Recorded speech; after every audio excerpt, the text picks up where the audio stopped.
നിങ്ങളുടെ ഇഷ്ട പരമ്പരകൾ എക്സ്ക്ലൂസീവായി സൺ നെക്സ്റ്റ് ആപ്പിലൂടെ തികച്ചും ഫ്രീ ആയി. ഇപ്പോഴേ ആപ്പ് ഡൗൺലോഡ് ചെയ്യൂ. അത് ചേച്ചി എങ്ങനെ ബാധിക്കുമെന്ന് ഗിരിയേട്ടൻ ഒരു നിമിഷമെങ്കിലും ചിന്തിച്ചോ? സ്റ്റേഷനിൽ പലരും പറയുന്നത് ഭർത്താവിനെ രക്ഷിക്കാൻ വേണ്ടി മയക്കുമരുന്ന് മാറ്റി മൈദപ്പൊടി വെച്ചത് ചേച്ചിയാണെന്ന്.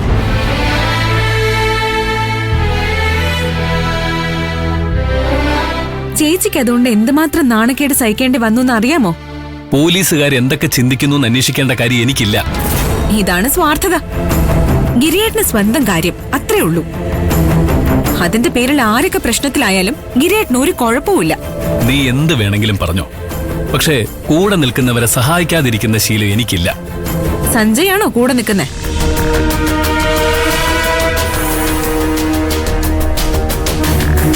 ഈ നാടിനെ മുഴുവൻ നശിപ്പിക്കുന്ന മയക്കുമരുന്ന് കടത്തുന്ന ഒരാളെ ഗിരിയേട്ട സഹായിച്ചത്. ഞാൻ ആരെയും കൊന്നിട്ടില്ല. നീ ഇവിടെ നിന്ന് വലിയ ഡയലോഗ് അടിക്കുന്നുണ്ടല്ലോ. നീ ഒരു കാര്യം ഓർത്തോ, നിന്റെ അച്ഛൻ കൊന്നിട്ടുണ്ട് എന്റെ അച്ഛനെ.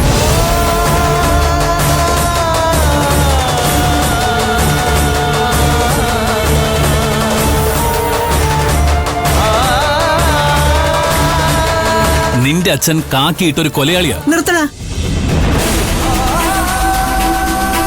ഇവൻ പറയുന്നത് കേട്ട് മോള് വിഷമിക്കൊന്നും വേണ്ട. സാരമില്ലമ്മേ. ഗിരിയേട്ടന് പോലീസുകാർ കാരണമുണ്ടായ നഷ്ടങ്ങളെപ്പറ്റി ചേച്ചി എന്നോട് പറഞ്ഞിട്ടുണ്ട്. അതുകൊണ്ട് ഗിരിയേട്ടന്റെ വിഷമം എനിക്ക് മനസ്സിലാവും. ഗിരിയേട്ടൻ പറഞ്ഞൊന്നും ഞാൻ മനസ്സിൽ വെക്കുന്നില്ല.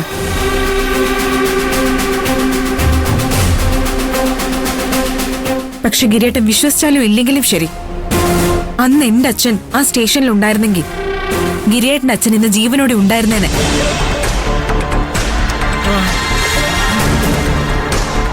എന്റെ അച്ഛൻ അങ്ങനെയുള്ളൊരു പോലീസായിരുന്നു.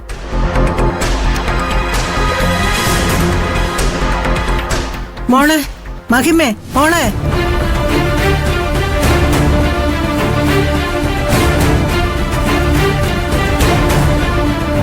നീ ഇപ്പൊ കാണിച്ചതേ ചെറ്റത്തരായി പോയി.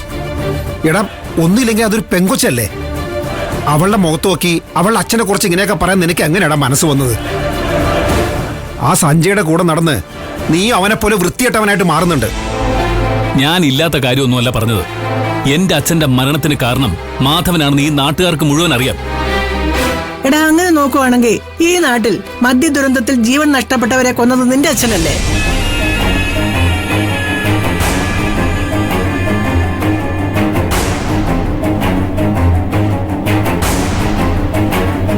നാട്ടുകാരും മാധവൻ സാറിനെ കുറിച്ച് പറയുന്നത് സത്യമാണെങ്കിൽ നിന്റെ അച്ഛനെ കുറിച്ച് പറയുന്നതും സത്യമാകണം. അതെ, മഹിമയ്ക്ക് ഈ കാര്യങ്ങളൊക്കെ നന്നായിട്ട് അറിയാം. പക്ഷേ അവൾ അതിനെക്കുറിച്ച് പറയാത്തതേ നിനക്ക് തരുന്ന ബഹുമാനം കൊണ്ട് മാത്രമാ. അവള് ചോദിച്ചതിന് കൃത്യമായിട്ടുള്ള മറുപടി പറയാനില്ലാതെ വന്നപ്പോ നീ ആ പാവത്തിന്റെ അച്ഛനെ ഈ വിഷയത്തിലേക്ക് വലിച്ചഴിച്ചല്ലേ. എടാ, നിനക്ക് മനസാക്ഷിയുണ്ടോ? എടാ, മാധവൻ സാറിനെ എനിക്ക് നന്നായിട്ട് അറിയാം. അദ്ദേഹം ഒരു നല്ല മനുഷ്യനായിരുന്നു. അതെ, ഇനിയും നാട്ടുകാർ പറയുന്ന കഥകൾ കേട്ട് സ്വന്തം ജീവിതം നശിപ്പിക്കാനാണെങ്കിൽ ആയിക്കോ. എടാ, ആ പെങ്കൊച്ചു കരഞ്ഞോണ്ടാ ഇവിടുന്ന് ഇറങ്ങിപ്പോയേ. എടാ, അത് കണ്ടിട്ട് പോലും പറഞ്ഞത് തെറ്റായി പോയെന്ന് നിനക്ക് തോന്നുന്നില്ലേ? എന്റെ അമ്മ, ഒരബദ്ധം പറ്റി കയ്യിന്ന് പോയതാ. സോറി. ഓ, അത് അവളുടെ അടുത്ത് പോയി പറ.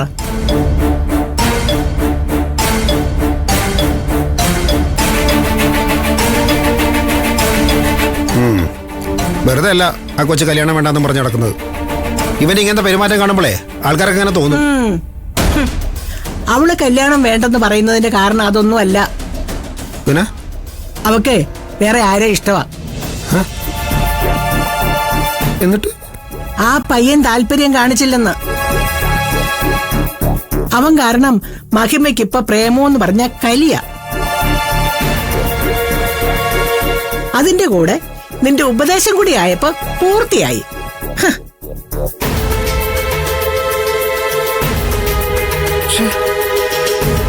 എന്നാലും ഇത്രയും നല്ല കുട്ടി വേണ്ടെന്ന് പറഞ്ഞ മണ്ടൻ ആരാണോ അവൻ?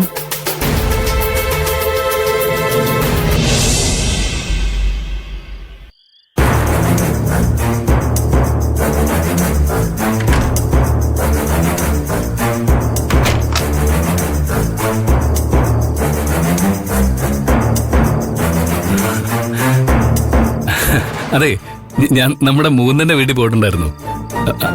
അവിടെ വെച്ച് മഹിമയെ കണ്ടു. ഞങ്ങൾ കുറെ നേരം തമാശയൊക്കെ പറഞ്ഞിരുന്നു. പിന്നെ അവള് പെട്ടെന്ന് കരഞ്ഞോണ്ടൊരു പോക്കായിരുന്നു. അല്ല, മഹിമ നിന്നോട് വല്ലതും പറഞ്ഞോ? എന്താ പറഞ്ഞേ? ഗിരിയേട്ടൻ പറഞ്ഞൊരു തമാശ അവൾക്ക് ഇഷ്ടപ്പെട്ടില്ല എന്ന്. അച്ഛനെ കുറിച്ച് ഇങ്ങനെയുള്ള തമാശകൾ കേൾക്കുമ്പോ ആർക്കും ഇഷ്ടപ്പെടില്ലല്ലോ. മഞ്ജു, അത് ഞാൻ വേണോന്ന് വെച്ച് പറഞ്ഞല്ല. പെട്ടെന്നുള്ള ദേഷ്യത്തിൽ അറിയാതെ വായിന്ന് വീണുപോയി. അത് പറഞ്ഞ ഉടനെ എനിക്ക് തെറ്റാണെന്ന് മനസ്സിലായി.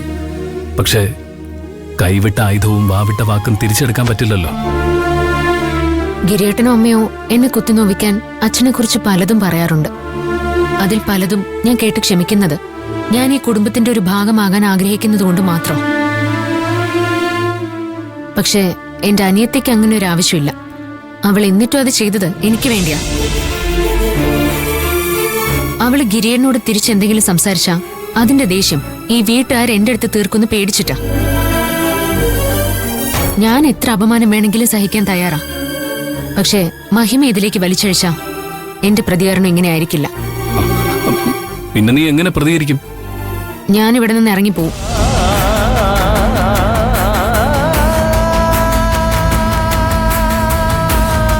ഞാൻ ഈ വീട്ടിൽ താമസിക്കുമ്പോൾ മാത്രല്ലേ മഹിമയ്ക്ക് ഈ അപമാനമൊക്കെ സഹിക്കേണ്ട കാര്യമുള്ളൂ. ഞാൻ ഇവിടെ ഇല്ലെങ്കിൽ അവൾ എല്ലാത്തിനും ഉരുളയ്ക്കുപ്പേര് പോലെ മറുപടി കൊടുത്തോളും. അല്ല, ഇങ്ങനെ എടുത്തു ചാടി ഓരോ തീരുമാനങ്ങൾ എടുത്താൽ ഭാവിയിൽ കുറെ ദുഃഖിക്കേണ്ടി വരും.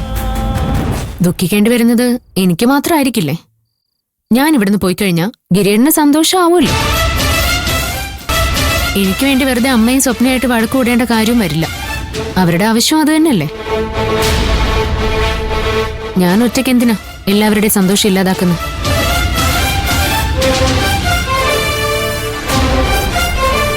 അല്ല മഞ്ജു,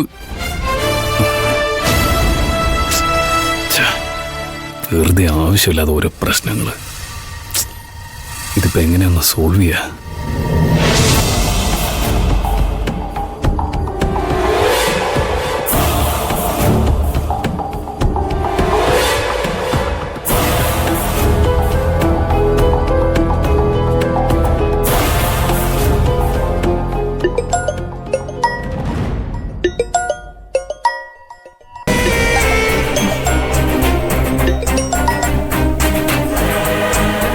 ഹലോ.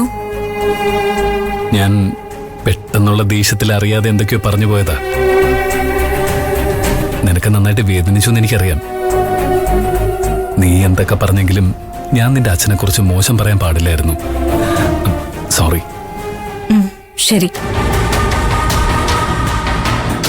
ഹലോ.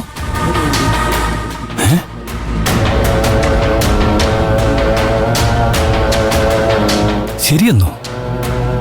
അത്രേ ഉള്ളൂ? ഞാൻ സോറി പറഞ്ഞതിന് ഒരു വിലയില്ലേ? ഇവളെയൊക്കെ